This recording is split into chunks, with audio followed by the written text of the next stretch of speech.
Phantom Covert Ops is a stealth special force. You play a stealthy special forces operative who is invading a flooded former Soviet naval base, and you're trying to stop an ex Russian Soviet soldier from essentially destroying the West and reestablishing the Soviet Empire.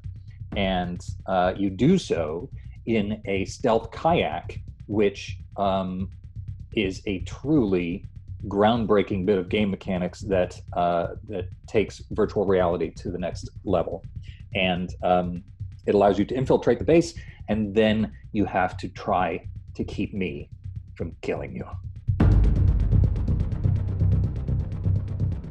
General Zhurov is, as I say, he's a former Soviet soldier who is very disappointed in the direction that his homeland has gone, and is trying to reestablish the glory days of the Soviet Union.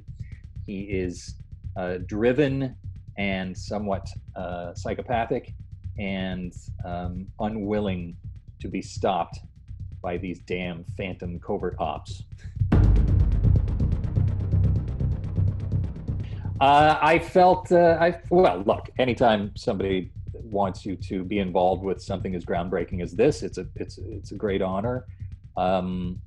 I have said before that when I came to Hollywood, when I was 20, all I played were heroes, Captain America and Snake, and just on and on. Everything I played was like some sort of comic book hero. That was kind of my thing. I was in a movie called Guyver. After I turned 40, all villains. So I don't know if that's ageism or if people are just more frightened of older people. I think both positions are equally valid. Now, I'm also being glib. I really love playing the villain, particularly in this one, because you can be, completely unhinged, and there's a lot of fire involved in playing somebody with this kind of personality. So from an acting perspective, it was enormous fun. It's kind of a cool story, hopefully. When I was 16, my family and I moved to Japan, I went to high school in Kobe, and I was in the drama club, and we would, put on plays and stuff like that. And this video game company came to our school. It was an international school, a lot of people who spoke English. And they said, we need 4 guys who speak English to do voices for arcade games. This was in 1985. So, we spoke English. They went to the drama department, they picked the actors, and I was one of them. And we went down, me and these 3 guys, and we just recorded, a bunch of voices for stand-up arcade games. So I've really been doing video game voices since they invented the idea of video game voices. And it was so fun that I started doing, English language voice tapes, and, anything where I could, work in a booth. That's where it started. I tend to, because I'm a screenwriter, my main job is I'm a writer, producer, and whatnot. So I tend to leave my mornings free to write. So anytime I do recording, I try to do it in the afternoon, which is fine, but it means that I'm coming in after lunch. And when we were doing Metal Gear 3, there's a thing where you could spin Snake around and around in the med screen, and when you come back, he'll vomit. So I had to record all of the vomiting scenes, like this sort of thing. And unfortunately, I had just been to Carl's Jr., which is a terrible fast food chain here, and on one of the takes, I ended up barfing all over the mic, the studio, pretty much everything. So hopefully that's the take they used, but it wasn't my finest moment. there was, when we recorded Super Smash Brothers, there's a moment where the Colonel tells me that one of the, I think it might be Jigglypuff, somebody or other, I had to say Jigglypuff, and then he says, Snake, they get around by farting, and I had to say, by farting. So that was something. That's hard to say. I love doing this job, and I love pretty much everything I do. Whether it's a tiny little part or something big, I love them all. I have to say one of my favorites was playing Lupin the Third in Hayao Miyazaki's film Castle Cagliostro. So I did a dub of that in 93, 94, thereabouts. And that's a pretty incredible movie, and I got to play the lead in a Hayao Miyazaki film. So that was a great honor, and I really loved that part. He was very, playful and mischievous, and it's a really fun film if you haven't seen it. Okay, well, listen, I don't mean to get upset, but cereal into milk, that's a blasphemy. What is the point of cereal unless you're pouring milk on top of it and properly dampening your cereal? Like, what do you pour it in on top of the milk and then you have to like squish it down so that it absorbs? I don't understand it. I don't approve. I think that's just wrong, and whoever asked that is wrong.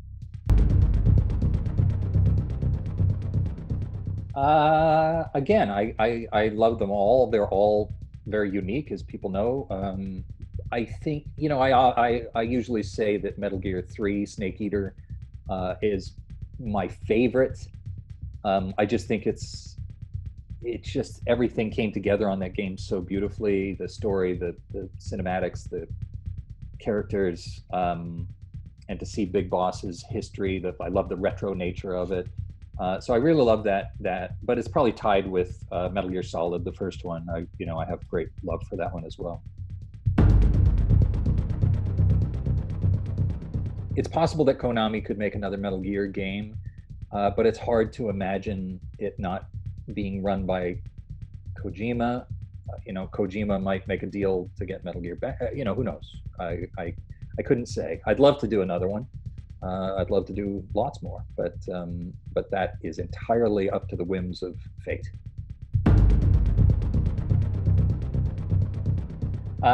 Particularly since the pandemic lockdown, I have played a lot of VR. I have an Oculus Quest.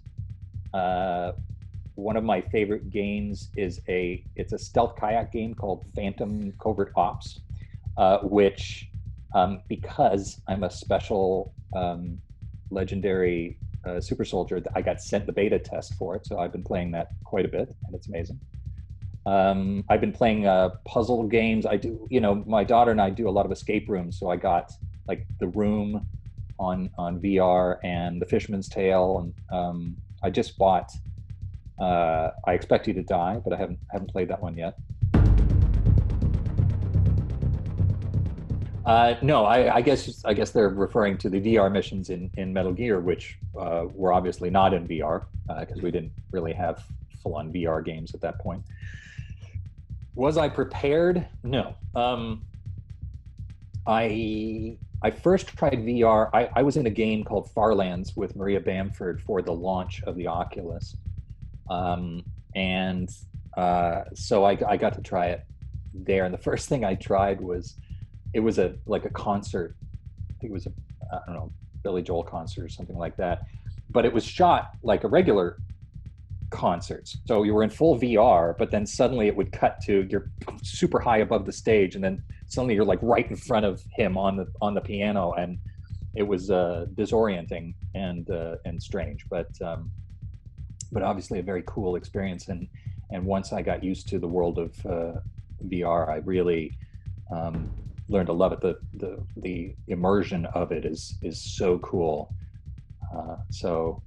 Oh, and one other thing that I don't know if this applies to Drax's question, but I have this app called Wander on the Oculus, which is essentially Google Street View for people. You could drop yourself down anywhere in the world, and having lived all over the world and having lived in 30 different places and houses and stuff, I go to the places where I grew up and walk down the streets in Japan, for example, and stuff like that. It's really just an amazing experience, especially when you're locked into your house for the pandemic. Well, there's a number of things. I said yesterday on the Twitter I was very proud of the opening Nightcrawler attack on the White House in X-Men 2. That sequence just came together so beautifully, and I was just very proud of that as the inciting incident for the film. I was very proud of. I gave Ian McKellen a line in the first X-Men, "You Homo sapiens and your guns," and because I feel like guns are sort of a coward's weapon, and I wanted one of our X-Men to, or at least one of the main characters in X-Men, to illustrate that to people.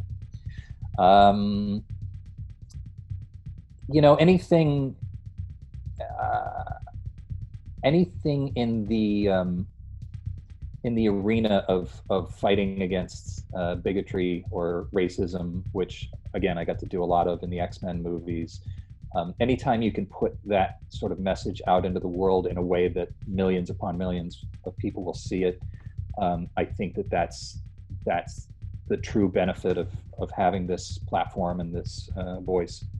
So wherever I've been able to do that, I've been proud of my work.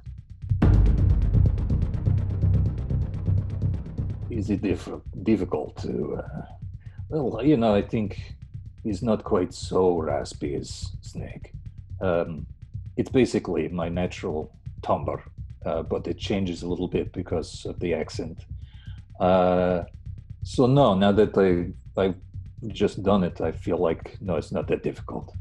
The only thing that's difficult is he really freaks out in a number of sequences, and I mean, there is no scenery that goes unchewed in my performance. So, it did take a lot out of me, just the energy of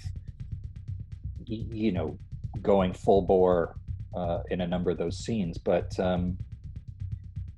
it wasn't, hard on my voice or anything. It was just pure fun. But voiceover, especially action voiceover, is a lot more exhausting than people realize. You're like, wow, you're just sitting in a chair and you're talking into a microphone, but you put a lot of energy into it, and I'm usually just wiped out after a big session. And these ones really knocked it out of me. But it was really fun to do at the same time.